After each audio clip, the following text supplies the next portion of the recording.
Hello and welcome back to my studio. Well, we're going to be painting gouache today, and I'm going to be trying out some new paints as well. Always good to experiment with different brands, and in this case I'm using Royal Talens Gouache paint. It comes in a 20 milliliter tube, so a little bit more than the 14 mils we get with Winsor and Newton. I'm going to see how these paints compare, but it's mostly about just sharing this painting with you. I'm going to be painting a beautiful scene from the South African Karoo region. It's going to be really nice and warm, so hopefully these new paints are going to provide that warmth and intense pigment that I'm looking for. Okay, let's begin, and I'll be discussing the process and these paints along the way.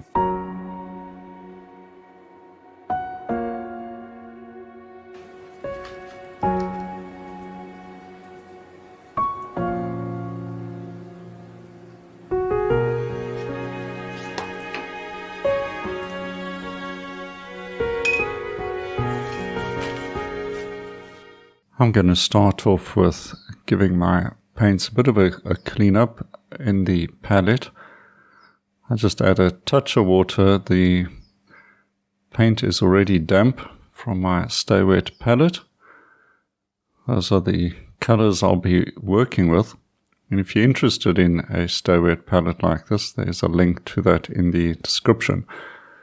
Remember, when you store your paints and put the lid on, just give your paints a spritz with a little water atomizer and seal up the Stay Wet palette, and it's good for a week or so. I'm trying out the cerulean blue, so I put that in at the top there just so I distinguish it from my sky blue. Now I'm working on 300 gram or 140 pound cold press paper, which I find is preferable to the hot press for gouache painting. Gives the paint something to stick on when you're painting several layers, and as I'm going to show you in this demonstration, gouache painting is all about painting in layers. So I'm going to start this off with a transparent wash. This is very similar to a watercolor beginning. I'm just getting some color down. Most of it, I suppose, will be covered up with opaque layers to come, but I feel that in this scene, some of this warm yellow is going to come through. It gets me a good start. I think that's what's really important. I want this to be a warm scene. It's sort of a semi-desert region in South Africa. And a really interesting trip I did along this back road. And stopped now and then to catch a few photos. Of course, you can't quite capture the feeling of the big sky in a little study like this, but you can certainly get a good idea, and this would be a study perhaps for a larger painting, something to get the inspiration going. Not much room for this sky because I'm focusing on the landscape and the little nuances in the landscape itself, but I want an expressive sky. So I'm just going to scumble and drag the brush around with a few strokes like this. Add a touch of warmth as well with a little bit of yellow in the titanium white.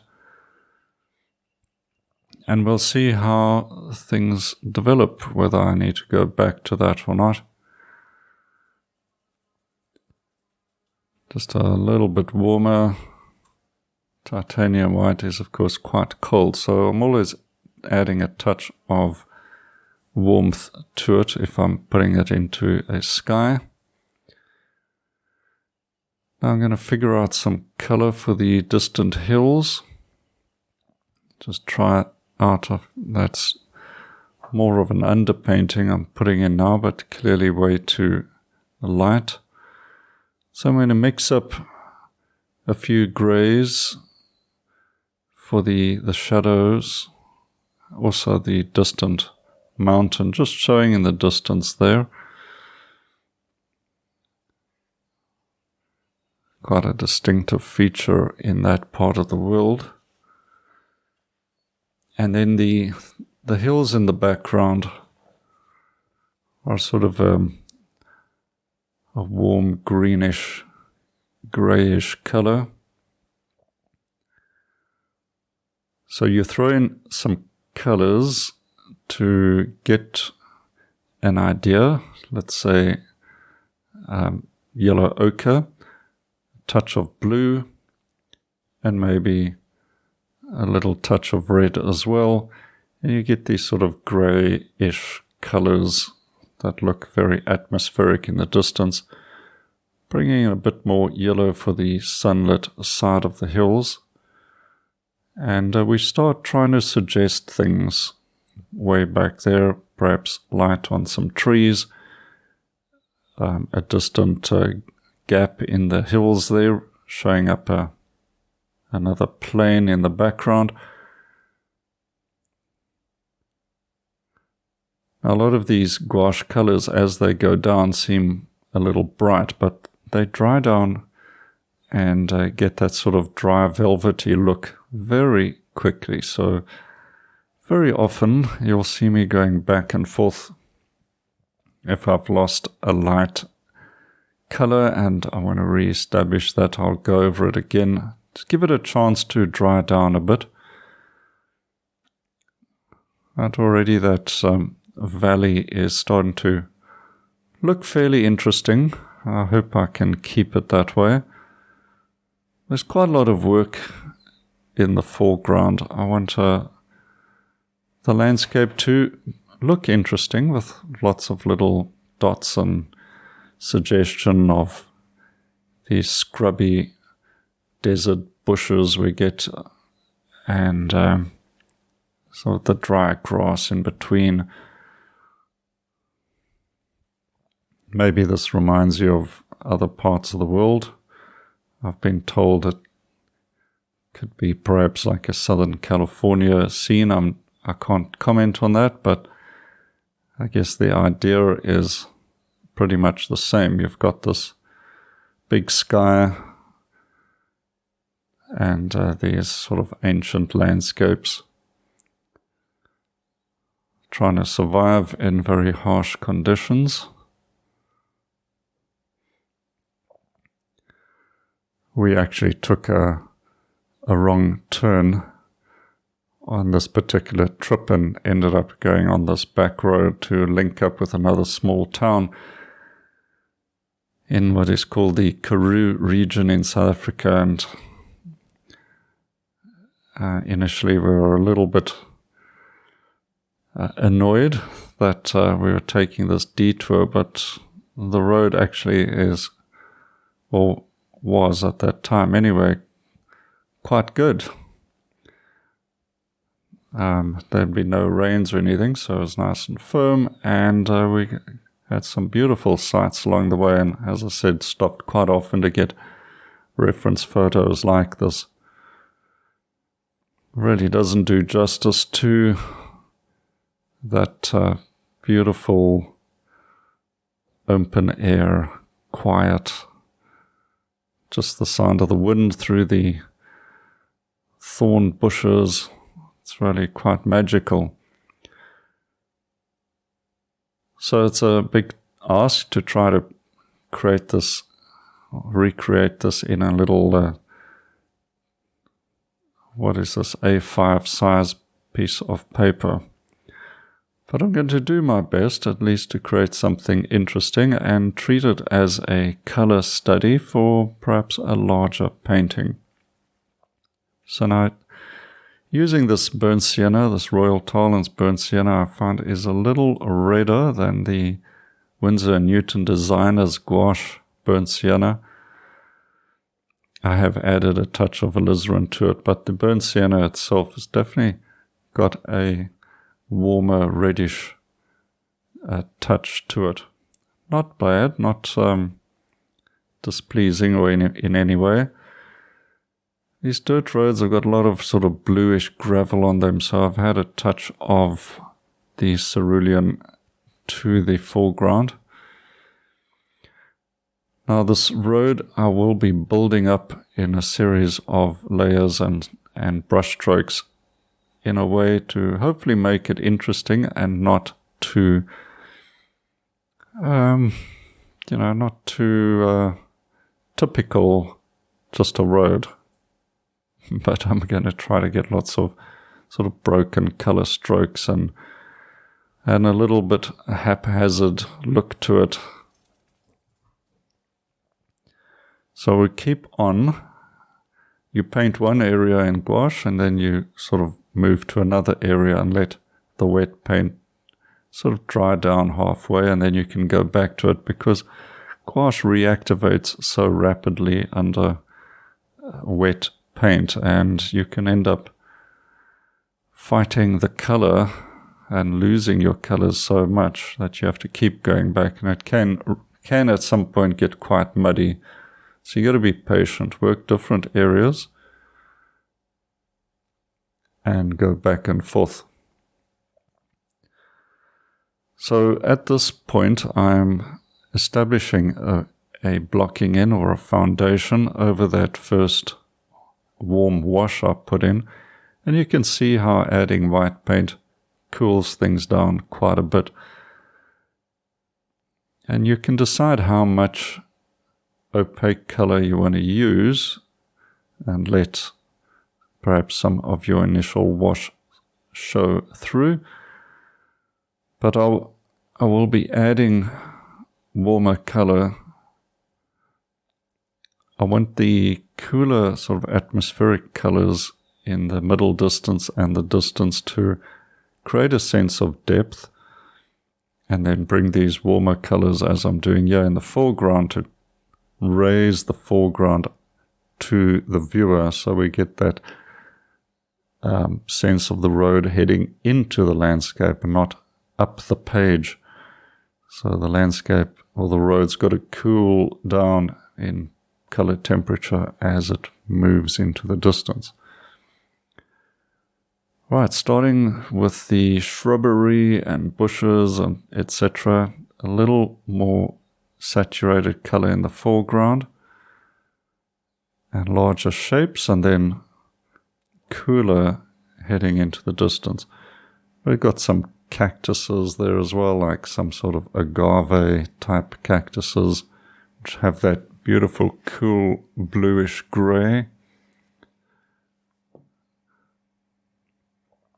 And that's a nice sort of a contrast to the warmer colors around it, almost a complementary color to the orangey colors.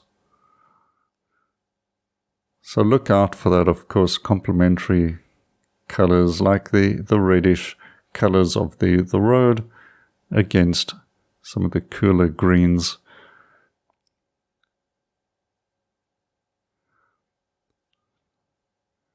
Overlapping shapes also help to create a sense of distance.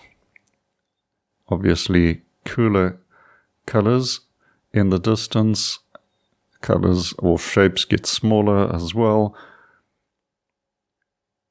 and edges get softer into the distance. So keep that in mind, and you will be able to create that sense of vast space.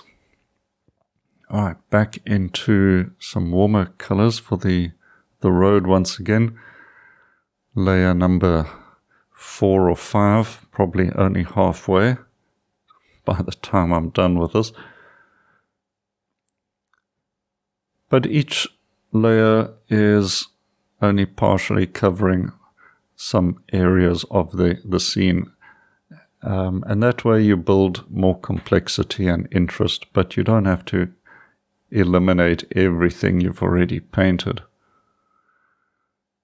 Now trying to get more warmth into this foreground, or the grasses, get them a little more yellow.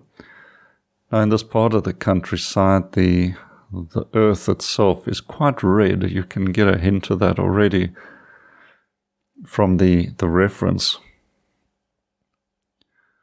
So you want that reddish burnt sienna as a foundation, and you can build on top of it and get a pretty realistic sense of the scene.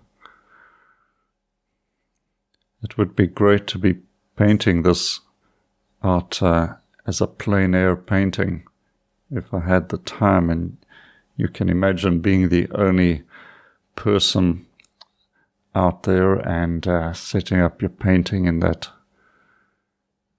solitude. It would be quite an experience. Unfortunately, I didn't have my paints with me when we did this trip, but that would have been, probably I would have got into trouble with the rest of the family, spending an hour and a half painting on the side of the road, but it would certainly have been a fun thing to do. Adding little touches, just figuring out by comparing one shape to the other, you decide if you want to make it warmer. You're dropping in a few sort of shadows to add a little definition to some of those distant bushes, and that brings things out a little more, or separates them from the background.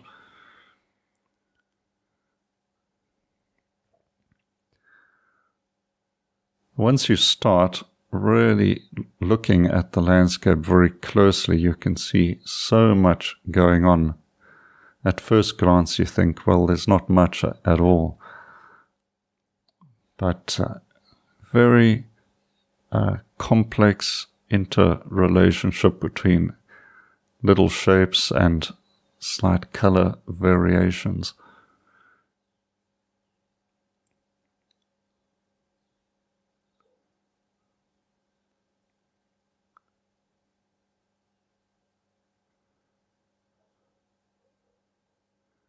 Back and forth, adding new color.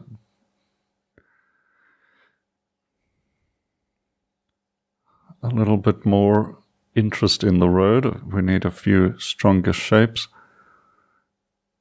I'd say out of this Royal Talens Gouache, the most challenging color for me is the burnt sienna. It is different, and it seems to cool down very quickly when you add some white to it.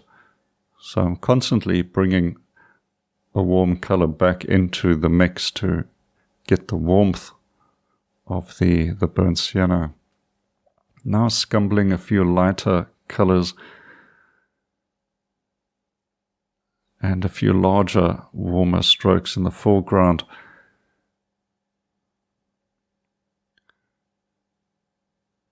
I've grabbed the rigger brush to create a few sort of grass-like shapes, just a few, to add also a little vertical element. Now there are in fact a few utility poles and fence posts in the scene, so I will finish off with those to add some vertical elements. At the moment, fairly pleased with it.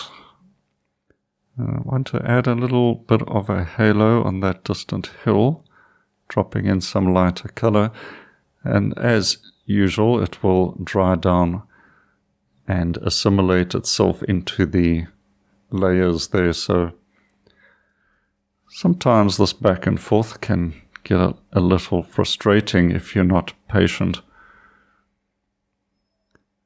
What I seldom do though is go back into a painting, a gouache painting. It's sort of a once-off a la prima approach. It's not like oils where you can add further layers and over dry paint if you have to. With gouache, it can reactivate and turn into a mess. So get everything done. These verticals, just I think they are a connecting element of the composition, connecting landscape to the hills and sky. Now adding a few darker accents to the foreground, which helped to bring that foreground up to the viewer. A few little lights and dots and dashes, and we're nearly there. Pretty much complete. Of course, they'll always find something to add.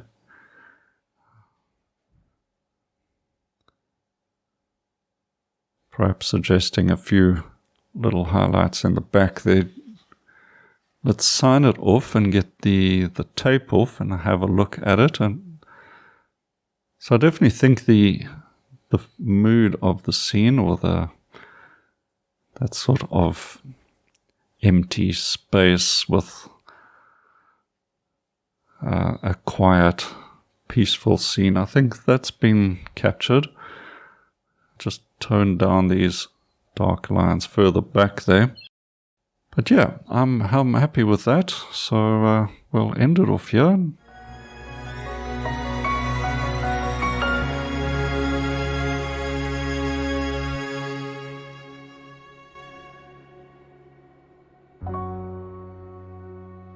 Well, I hope you enjoyed watching that little painting come together. And overall, I'm pleased with the Royal Talens paints. The gouache paints are good value for money, the bigger tube as well. How do they compare with the Winsor Newton I've been using? Well, I think Winsor Newton still gets the edge. The Winsor Newton Designer's Gouache, I think, just have that extra intensity of pigment. But then again, these cost a bit less and you get a bit more.